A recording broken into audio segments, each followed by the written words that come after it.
This video is made possible by our sponsors, AJA. We'd like to thank AJA for all their support and tell you to go to aja.com for all your production and post-production needs.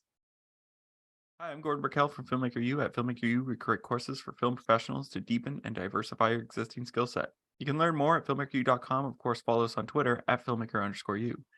Every week, we interview a film professional to discuss their work, and this week I'm joined by VFX Supervisor Ashley Bernes, whose recent work includes Severance, Pachinko, and more recently, Extrapolations, just to name a few. Welcome to the show. Hi, thank you for having me. I guess my first question is, when I look at something like Severance, there's a very specific style. Like, it's kind of weird because it's like futuristic, but 80s.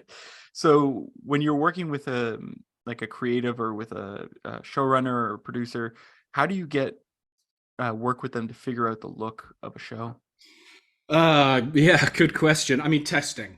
Testing is imperative all the way from prep through production, through post-production.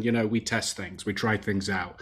Happy accidents often occur, but really it's a product of testing. There's not many mistakes made in this line of work. It's all very thought out. And again, that's not the same as happy accidents, but just trying things out and communicating, looking at references, just talking about what we're trying to do and what's the aesthetic. And it really encompasses all departments, from wardrobes to the production design to the hair and makeup to just the casting and the tonality from the cinematography, the lighting, and then of course into visual effects of how we treat it later and help continue to fulfill that vision overall. So it's really a collaborative conversation. I got into sound designing at a point when things were just developing. I was really fascinated by the idea that dialogue, effects, and music were all components of the soundtrack to a film, which had never occurred to me before. What gets me excited is coming up with sound ideas that do match picture, but also is not just the equivalent of what you're seeing on screen. I'm Eugene Garrity, and this is my course on sound design.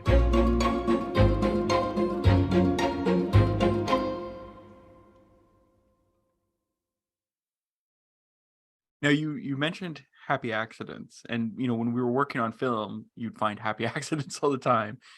But now we're in this weird digital age where, things are very precise. We don't have that chemical reaction or the thing that we could make a mistake that becomes a happy accident. Is there still happy accidents in your field? For sure. Yeah. I mean, again, in both sides, on production and in post-production. I mean, working backwards, you may try things out in visual effects, whether it's a simulation side of things, whether it's an effect like fire or smoke or water, or even just from more rudimentary things or fundamental things like building geometry. And things happen along the way, and they spur other ideas, they spur inspiration. And you may look at something from a vendor, get something back, and it's kind of not necessarily what you wanted. Or let me rephrase that: it's not what you asked for, but it is what you wanted. And sometimes the opposite is also true, where you'll be thinking you wanted something, and you get something back, and you're like, okay, this doesn't work with this, but it's actually got me thinking about that other thing that it's useful for. So that happens for sure. And then on the production side, likewise, whether it's things like how we're using lenses to depict, let's say, certain jumps in time, or what type of lenses we're using for, whether it's low light or a shallow depth of field, or, in Severance's case, we have this kind of zoom dolly situation where we had to track the camera in, zoom out, and create this zolly effect. And so there is a specific series of things that have to happen to make that work, but happy accidents happen along the way, and you find things which work out better than you thought, and the same is true for the opposite. Well, it's funny that you would bring up the Dolly Shot. I know which one you're talking about. And they asked someone, I was doing research for this interview, and someone asked the DP, how'd you do that shot? And they were sitting there, and they're like, the VFX team had to and they started explaining, like, what, we should really ask the VFX team about it.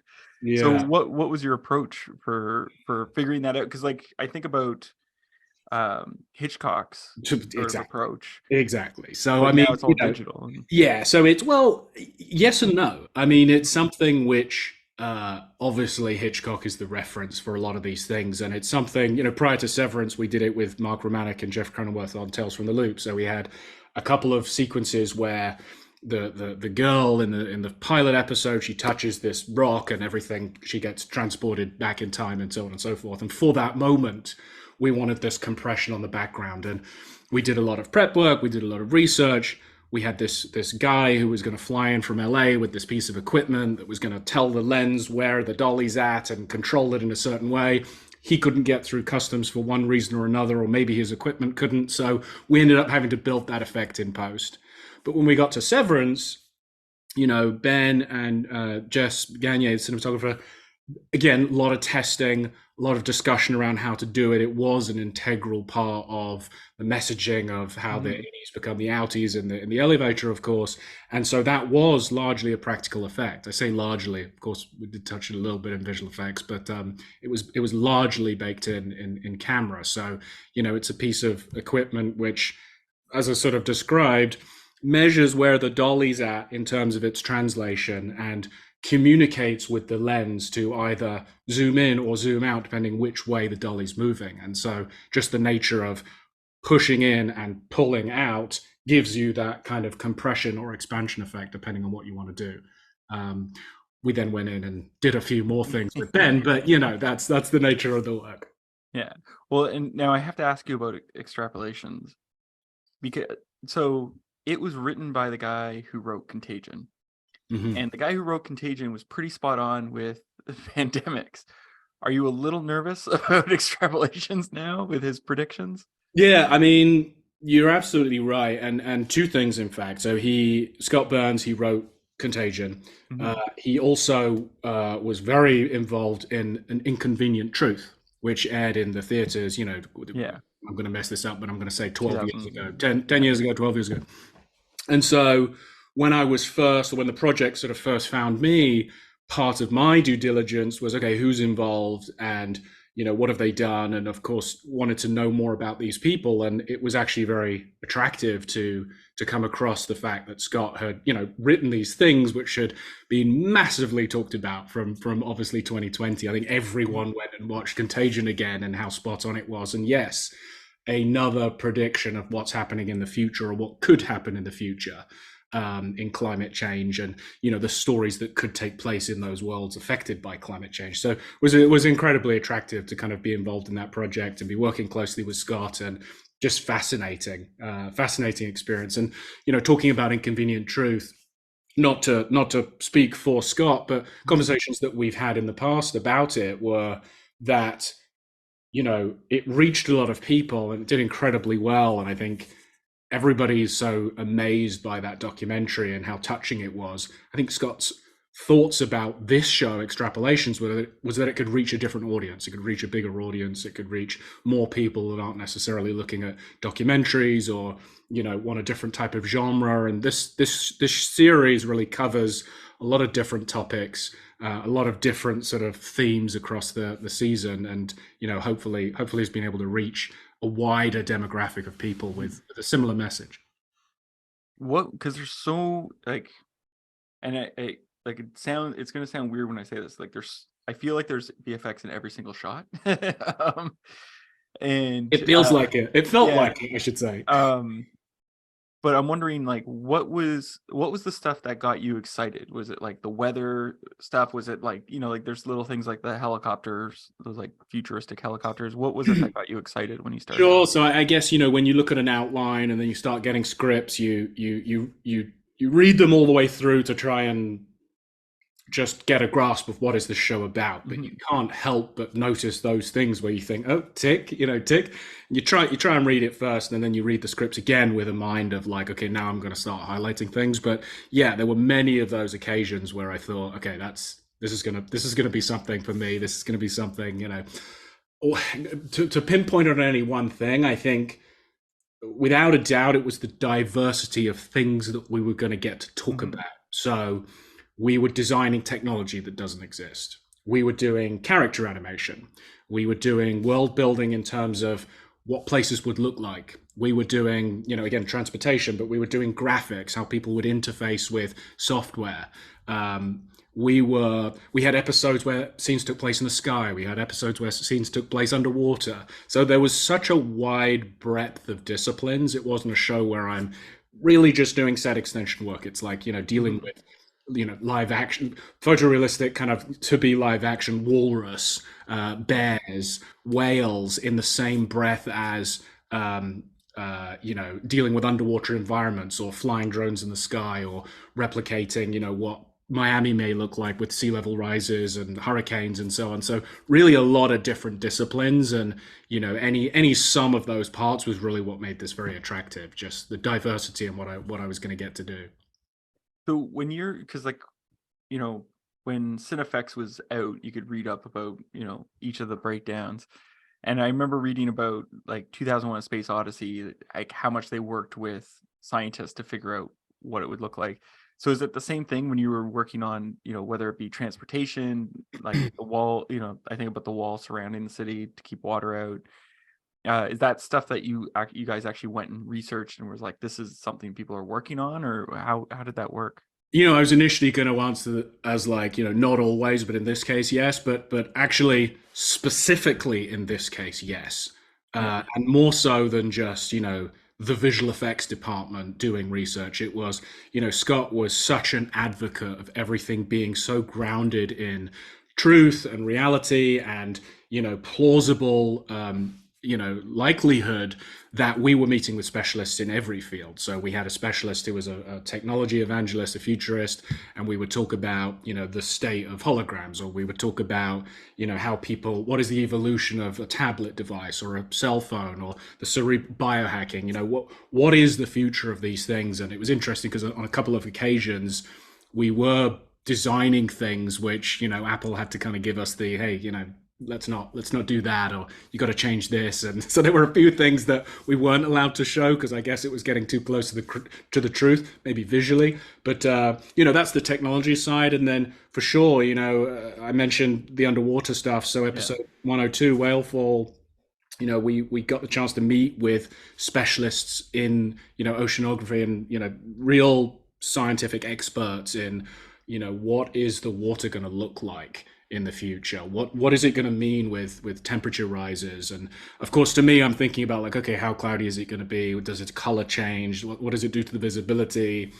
I had a series of things that I knew I wanted to do to help tell that story in terms of variations in the color, and how that translated to, from a science perspective, was, well, yeah, there will be nuances in the temperature within a small area, and the way that's going to reflect and refract the light differently will mean it's plausible that the color temperature could be different within a small region of water. So, okay, tick, this is how I'm going to represent that. So for sure, we got the great opportunity to talk with a lot of people and, use that to help ground our visuals and hopefully, support the story structure that have been, well written. Was there any technology that felt like a silver lining to the chaos that you got to see, or what the future might be? Goodness. I don't know. I'm not sure how to answer that. Yeah, I mean, technology-wise, we depicted so many things. Yeah. And it all felt quite plausible. I think, when we talk about the year 2000, the year 2000 is further away than our first episode, which is set in the future. So in the same breath, in the same statement, it's like things were quite grounded. But we did go all the way out to 2070. So there were things that we wanted to try and represent.